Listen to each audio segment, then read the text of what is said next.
Hey everyone, if you want to make your own podcast but you don't know where to begin, Spotify for Podcasters makes it super easy. They've got everything in one place, it's totally free, and you can make money while doing it.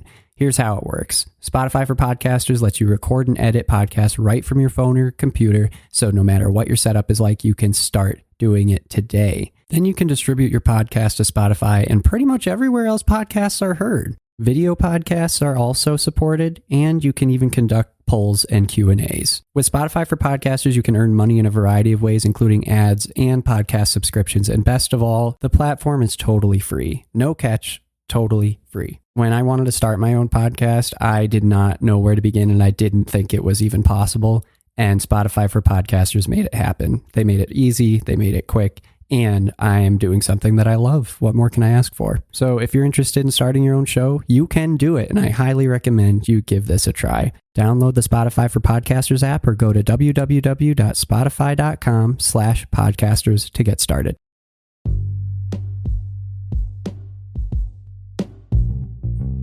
Hey everybody, what's up? Welcome back to another episode of Everything Kratom, the podcast about anything and everything Kratom.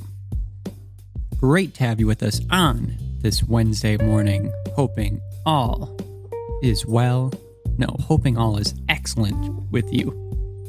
Today, we are taking a look at an article that I found in Bloomberg concerning Kratom.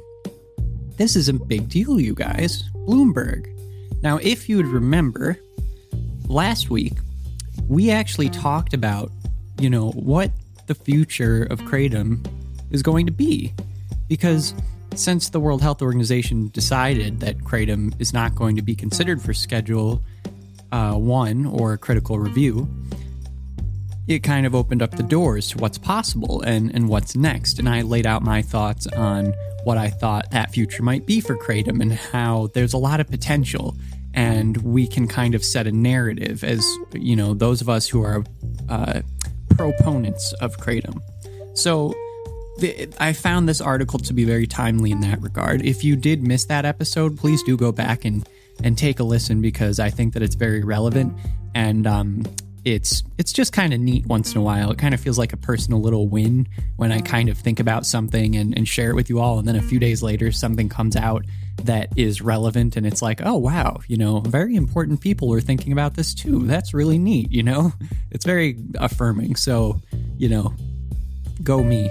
I'm not that sort of person who says that often or anything, but I'll take it today.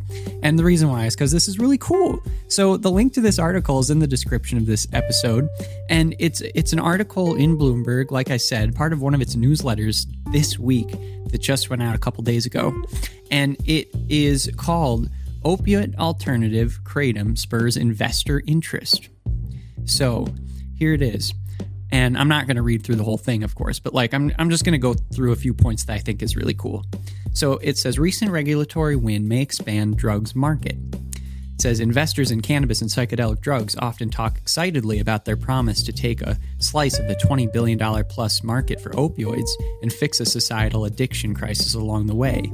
Now, an under-the-radar drug has joined them as a potential disruptor.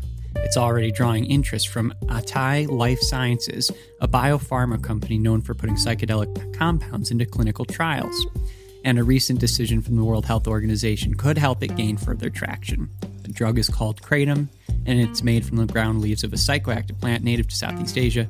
It's already part of $1.3 billion industry, according to the AKA. So it's really neat that I just think it's awesome that Bloomberg is covering this so recently after, this decision from the World Health Organization, because this is a mainstream news source, and it's like people with money are looking at this and they're reading about this and they've never heard of it before, and it's going to draw their attention.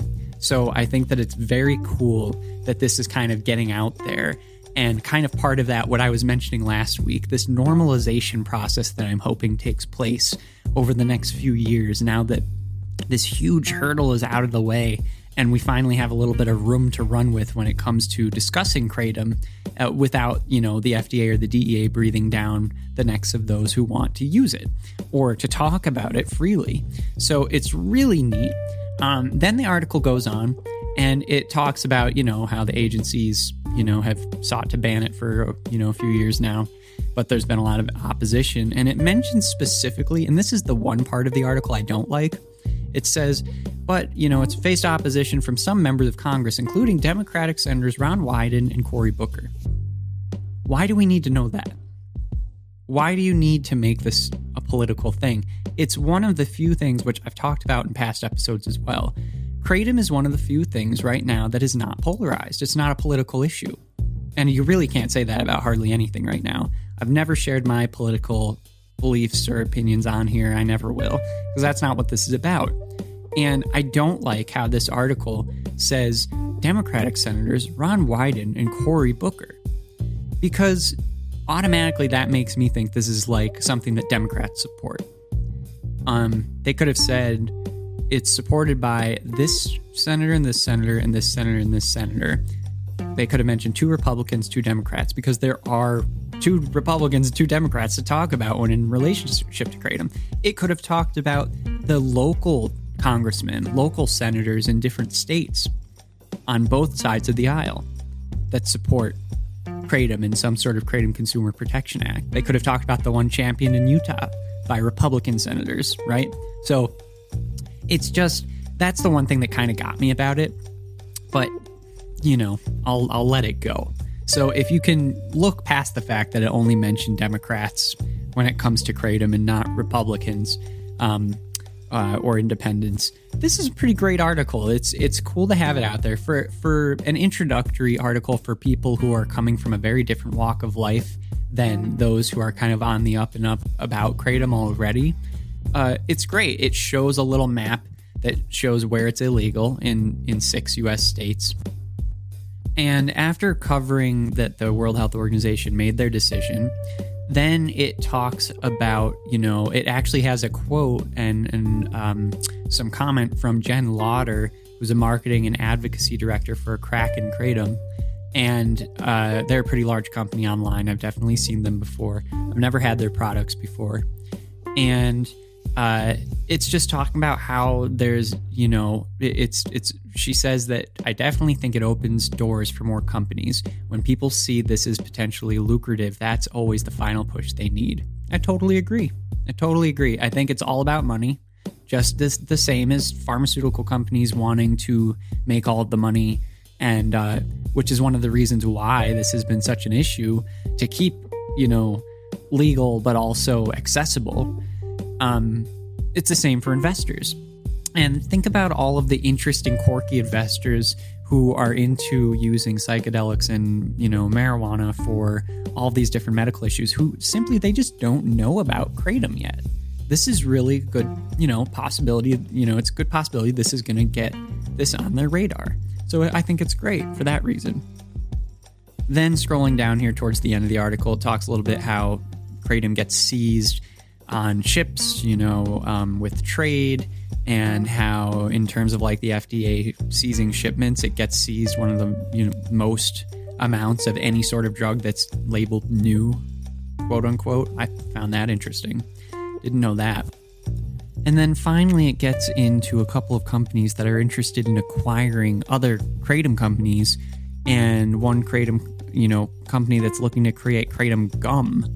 So that's just so cool.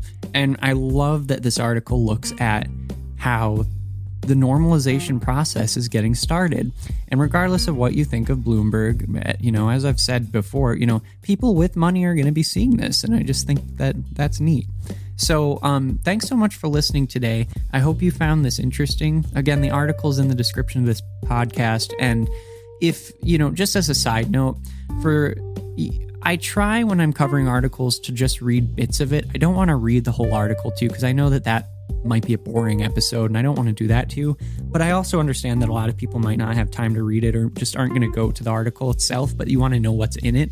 So I try to strike that happy medium with that balance of reading actual quotes from it, covering generally what's in there, but leaving a little bit of it out, not just reading through the whole article. So I hope you understand. I hope it makes sense, and I hope that you enjoy the way that I do it. If you have any feedback and you want me to read more of articles, or you want me to read less, let me know. I'll take it into account, and I'll do less or more depending. So please do feel free to do that.